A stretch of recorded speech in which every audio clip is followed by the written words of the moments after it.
제2장. 그러므로 그리스도 안에 무슨 권면이나 사랑의 무슨 위로나 성령의 무슨 교제나 긍휼이나 자비가 있거든 마음을 같이하여 같은 사랑을 가지고 뜻을 합하며 한 마음을 품어 아무 일에든지 다툼이나 허용으로 하지 말고 오직 겸손한 마음으로 각각 자기보다 남을 낫게 여기고 각각 자기 일을 돌볼 뿐더러 또한 각각 다른 사람들의 일을 돌보아 나의 기쁨을 충만하게 하라. 너희 안에 이 마음을 품으라. 곧 그리스도 예수의 마음이니 그는 근본 하나님의 본체시나 하나님과 동등됨을 취할 것으로 여기지 아니하시고 오히려 자기를 비워 종의 형체를 가지사 사람들과 같이 되셨고 사람의 모양으로 나타나사 자기를 낮추시고 죽기까지 복종하셨으니 곧 십자가에 죽으심이라. 이러므로 하나님이 그를 지극히 높여 모든 이름 위에 뛰어난 이름을 주사 하늘에 있는 자들과 땅에 있는 자들과 땅 아래에 있는 자들로 모든 무릎을 예수의 이름에 꿇게 하시고 모든 입으로 예수 그리스도를 주라 시인하여 하나님 아버지께 영광을 돌리게 하셨느니라. 할렐루야. 우리 중고등부 예배 온라인으로 이제 드리는데 오디오 송출이 잘 안 돼가지고 중간에 설교가 이제 잘려가지고 전사님 다시 이제 나왔습니다. 그래서 앞부분을 이것으로 들어주시면 감사하겠습니다.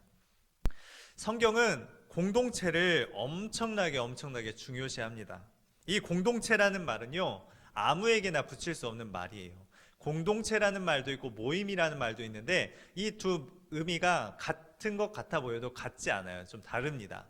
공동체라는 의미를 네이버 사전에 찾아보면 이 공동체는 삶이나 목적을 공유하는 사람들을 바로 공동체라고 부릅니다.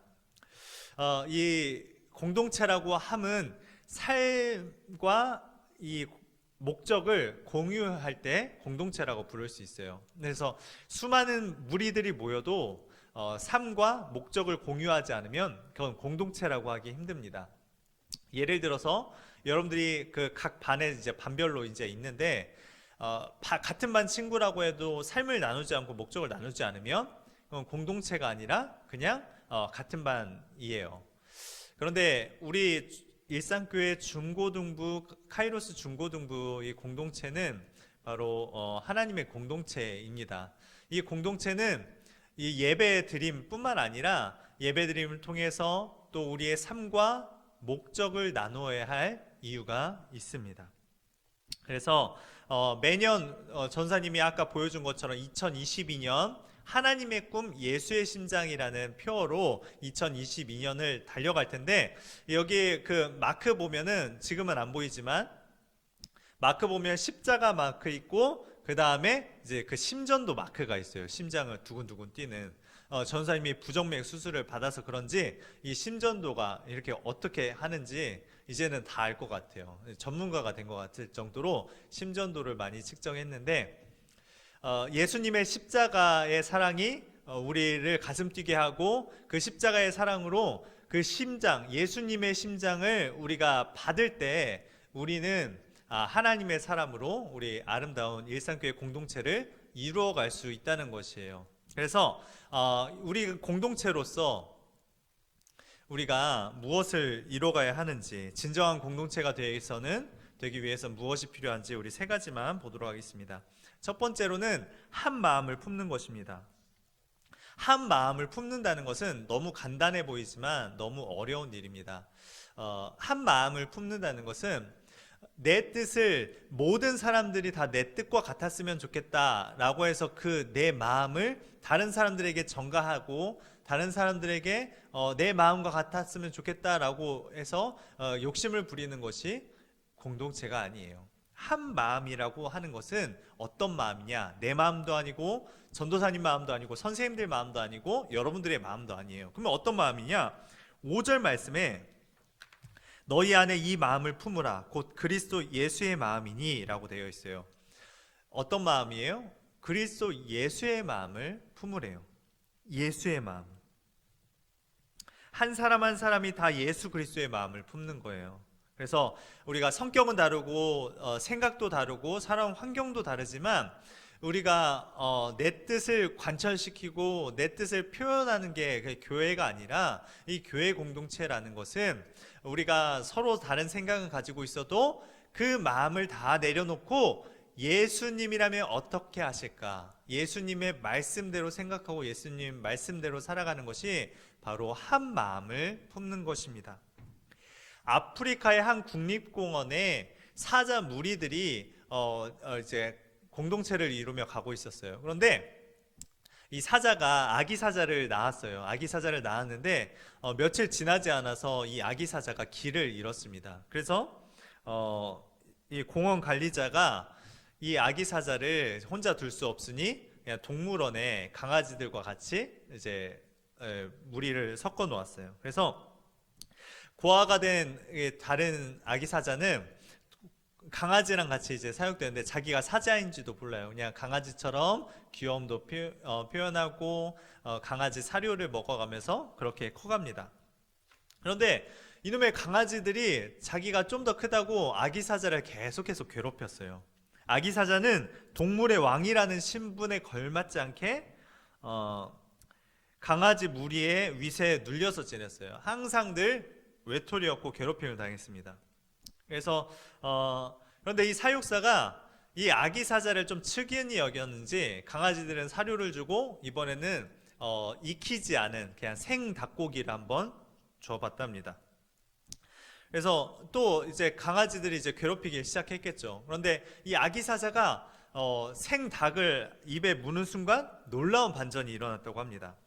그때까지 속수무책으로 당하기만 하던 어린 사자의 입에서 사자의 표효가 터져 나온 것입니다. 그 우렁찬 소리를 듣고 강아지들은 놀란 강아지들은 꼬리를 내리고 달아났다고 합니다. 도망가는 강아지들을 노려보는 아기 사자의 눈에 불꽃이 이글거렸습니다. 이 아기 사자가 갑자기 변화된 원인이라고 한다면, 어린 사자가 닭고기를 입에 무는 순간, 피맛을 본 순간부터 아기 사자는 나는 동물의 왕 사자였구나 라는 그 DNA를 깨달은 거예요. 그 피가 자신이 어떤 존재인지를 각성시켜 준 셈입니다. 강아지들에게 시달릴 수밖에 없는 나약한 아기 사자가 아니고 모든 동물을 제압할 수 있는 라이온 킹이라는 사실을 본능적으로 깨달은 것입니다. 그래서 정체성도 없이 강아지처럼 살던 사자가 닭의 피맛을 보았을 때 자신이 사자임을 자각하고 포효하는 변화가 일어난 것처럼, 우리가 여전히 죄의 노예가 아니라 이미 하나님의 자녀인 것을 알게 된 것입니다. 그렇게 되려면 우리 또한 예수 그리스도의 피맛을 경험해야 합니다. 피맛이라고 해서 진짜 피맛을 봐야 한다는 게 아니라 예수 그리스도의 그 십자가를 우리 삶 가운데 경험해야 한다는 것이에요. 오늘 예배 시간에 말씀을 통해서 예수 그리스도가 나와 어떤 관련이 있는지를 우리는 확인하고 또 확증해야 한다는 것입니다.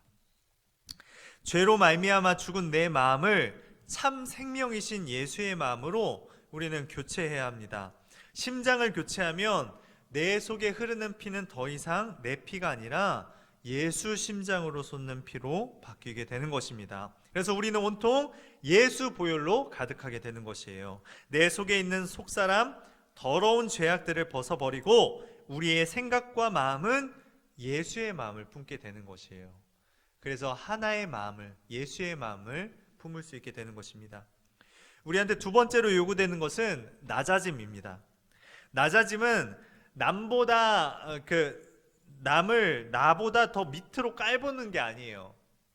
낮아짐은 나보다 남을 낮게 여기는 것을 낮아짐이라고 합니다. 그래서 내 의견보다 네 의견들이 더 좋을 수 있겠구나 라고 겸손하고 존중된 태도가 필요하다는 것이에요.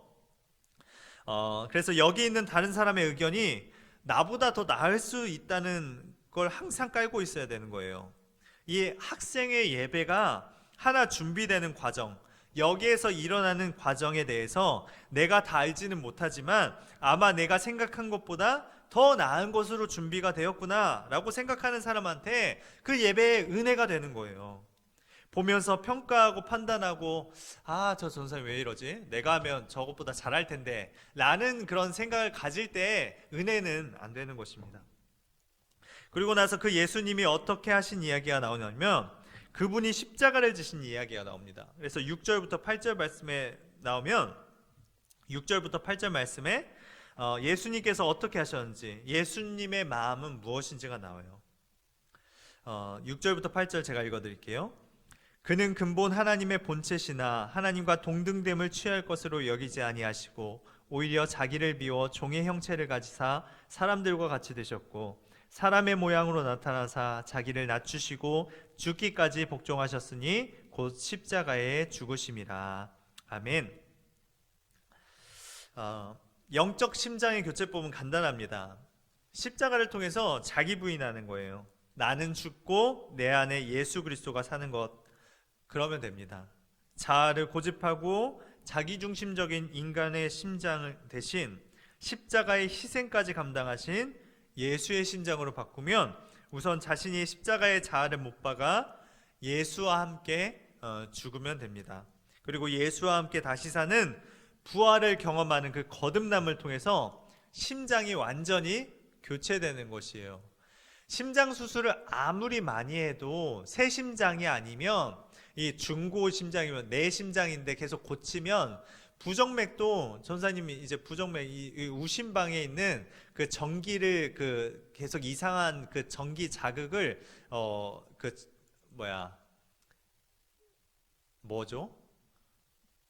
전기로 지졌어요. 그래서 전기로 지져가지고 그 부정맥이 안 생기게 그렇게 막았는데, 그렇게 시술을 아무리 해도 또다시 재발할 경우가 좀 많다고 해요. 그래서 심장을 그냥 수술하는 걸로 그치지 않고 완전히 교체해서 이식 받으면 새 심장으로 깨끗하게 살 수 있는 거잖아요. 그것처럼 마찬가지로 우리가 단순히 수술하고 그런 게 아니라 내 심장에서 예수의 그 영적인 심장으로 단숨에 교체해야지 우리는 변화받은 삶을 살아갈 수 있습니다. 그래서 이제 마지막입니다. 공동체의 목적인데, 우리가 이 교회에서 예배 드리는 목적은 한 가지예요. 이 한 가지가 10절부터 11절 말씀에 나오는데, 우리가 모인 목적은 우리를 통해서 우리 앞에 세상에 무릎 꿇게 하는 게 아니에요. 우리를 통해서 세상이 예수님 앞에 무릎 꿇게 하는 거예요. 그러기 위해서 우리를 부르셨어요. 우리 10절부터 11절 제가 읽어드리겠습니다. 하늘에 있는 자들과 땅에 있는 자들과 땅 아래에 있는 자들로 모든 무릎을 예수의 이름에 꿇게 하시고 모든 입으로 예수 그리스도를 주라 시인하여 하나님 아버지께 영광을 돌리게 하셨느니라. 아멘. 여기에서 보면 우리 모든 만물을 다 예수의 이름으로 무릎 꿇게 했다라고 나와요. 예수님께서 십자가에 달리심으로 하나님께서 그를 지극히 높이셨어요. 예수님께서 낮아지셨는데, 죽기까지 우리에게 순종하셨는데, 하나님께서 그 죽음, 그 낮아짐을 통하여서 하나님께서 예수 그리스도를 지극히 높여서 우리뿐만 아니라 우리의 그 하늘에 있는 자들, 하늘에 있는 천사들과 또 땅에 있는 자들과 땅 아래에 있는 모든, 그러니까 하나님께서 창조하신 모든 만물들을 예수의 이름 앞에 무릎 꿇게 하셨다는 거예요. 할렐루야. 그렇기 때문에 우리는 그 예수 그리스도, 우리가 할 일은 세상이 우리를 통하여서, 우리의 모습을 통하여서 예수님을 보고 예수 이름 앞에 다시 무릎 꿇게 하는 것이 우리 공동체의 목적입니다. 그래서 우리가 예수님을 믿고 오늘 예배 드리고 이제 세상으로 나아갈 때 우리가 똑같이 살아가면 안 되겠죠. 예수님의 심장을 가지고 하나님의 뜻을 이뤄드리는 거예요. 예수님의 마음을 품고 친구에게 예수님의 마음으로 다가가는 거예요. 예수님의 마음으로 부모님께 효도하는 거예요. 예수님의 마음으로 우리가 공부하는 거예요. 예수님의 마음으로 우리가 꿈을 이루는 거예요. 그게 바로 우리에게 주신 사명입니다. 이것이 바로 우리가 꼭 교회에 나와서 예배 드려야 할 이유예요. 코로나 2년 동안 우리가 온라인 예배로 너무나도 편했죠. 이제는 집에만 드려서 예배 드리는 게 너무 습관처럼 됐고, 다시 이제 현장 예배를 재개한다고 하면 몸이 이제 들쑤십니다. 그래서 9시까지 어떻게 나와 이렇게 짜증부터 나는데, 그렇게 생각하시면 안 돼요. 그렇게 생각하시지 말고 우리의 삶 가운데 예수님께서 우리를 대신해서 십자가에 달려 돌아가셨다면, 우리가 9시에 좀 일찍이지만 교회 나와서 예배 드리는 것이 짜증이 아니고 이게 의무가 아니라 기쁨으로 나아갈 수 있다는 거예요. 예수님을 만나야 이 예배도 기쁨으로 드릴 수 있다는 것입니다.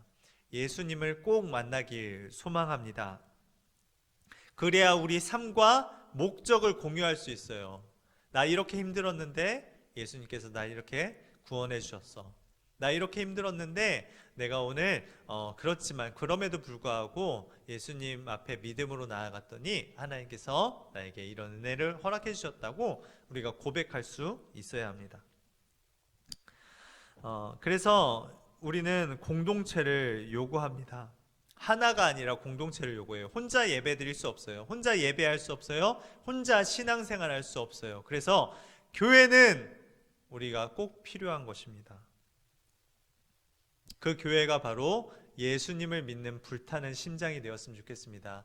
어른들은 마음에 그 마음밭이 참 많이 굳어 있어요. 그래서 실천하기 어려워요. 쉽지 않습니다. 그런데 여러분들의 마음밭은 너무나도 깨끗해요. 조금 사춘기이고 어려울 수도 있지만 그래도 하나님의 말씀을 듣고 실천할 수 있는 능력이 여러분들에게 있습니다. 삶이 변화되길 원하십니까? 여러분들의 심장부터 바꿔야 합니다. 그 심장은 반드시 예수의 심장으로 이식받아야 합니다. 우리의 더러워진 피, 얼룩진 우리의 죄된 삶에서 예수님의 보혈의 피로 깨끗하게 씻음 받아야 합니다. 그러면 예수의 심장을 가지면 감사하게 됩니다. 살아가는 현실이 어렵고 힘들지만 그럼에도 불구하고 얼마나 감사한 일이 많은지 생각하게 됩니다.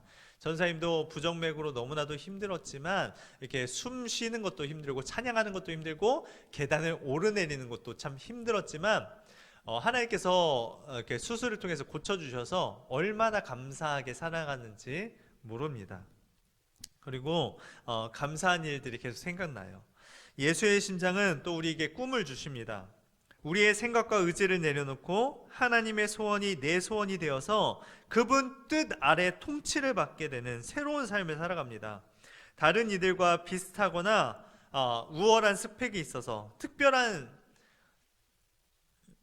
우리 여러분들이 이제 특별한 스펙이나 막 그런 것들을 다 쌓아가잖아요. 세상 사람들이 스펙을 따지고 학원을 가고 이런저런 자격증을 따는 시대인데 요즘 시대는 그런 게 아니에요. 스토리가 있는 사람들이 성공할 수 있습니다. 그 스토리가 예수님께서 주시는 그런 스토리가 되었으면 좋겠습니다. 예수님께서 여러분들의 그 삶을 역전시킬 수 있는 그런 능력이 있거든요. 그렇기 때문에 우리는 예수님의 심장을 가지고 꿈을 좀 꾸셨으면 좋겠습니다. 꿈이 없는 친구들 참 많잖아요. 그런데 예수의 심장으로 헛된 꿈이 아니라 예수님의 마음으로 하나님의 뜻을 정하여서 그렇게 꿈도 꾸고 비전을 품어서 공부해야 될 목적도 생기고 여러분들의 사는 인생의 목적과 이유를 찾아갔으면 좋겠습니다. 예수의 심장은 또한 특별한 힘을 공급해 줍니다. 지금 나에게 짊어진 삶의 무게가 아무리 무거워도 넉넉히 감당할 만한 힘을 주십니다. 우리의 약함을 강함으로 바꿔주시며 또 하나님의 나라를 또 어두웠던 눈을 밝게 열어주십니다. 예수님의 심장은 그런 능력이 있습니다. 그래서 우리 공동체가 나아갈 방향은 아주 간단합니다. 한 사람 한 사람의 의견을 조율해서 민주적으로 이뤄가는 것이 아니라 다 같이 예수 그리스도의 마음을 품는 거예요. 그리고 그 마음을 품고 우리를 보고 사람들이 예수 그리스도를 주라 고백하고 예수 앞에 무릎 꿇게 하는 것이 우리의 목적입니다. 아주 간단하죠. 이 목적이 공유된 사람들끼리 삶을 나누고 그 사람들이 예수님과 삶을 나누고 목적을 공유하면 이게 바로 건강한 공동체입니다. 그렇게 한 뜻을 품고 살아가기 시작한다면 우리 공동체 안에 은혜가 넘칠 수밖에 없죠. 2022년도 표어에도 하나님의 꿈, 예수의 심장인데 이 심장은 생물학적 심장이 아니라 우리 삶과 방향과 목적이 예수님의 마음이 되는 거예요. 예수님의 마음을 품고 삶을 나누고 목적을 공유하는 공동체, 카이로스 중고등부가 되길 예수님의 이름으로 부탁드립니다. 기도하겠습니다. 사랑의 하나님, 2022년도에는 새로운 한 해가 되기를 원합니다. 내 생각과 내 고집과 내 뜻대로 사는 인생이 아니라 예수님의 심장으로 완전히 변화되어 회복의 역사를 경험하는 나의 죄된 모습들이 벗어지는 주님 앞에 정결하게 나아가는 우리 중고등부 친구들과 우리 선생님과 제가 될 수 있도록 인도해 주세요. 사랑 많으신 예수님의 이름으로 기도드립니다. 아멘.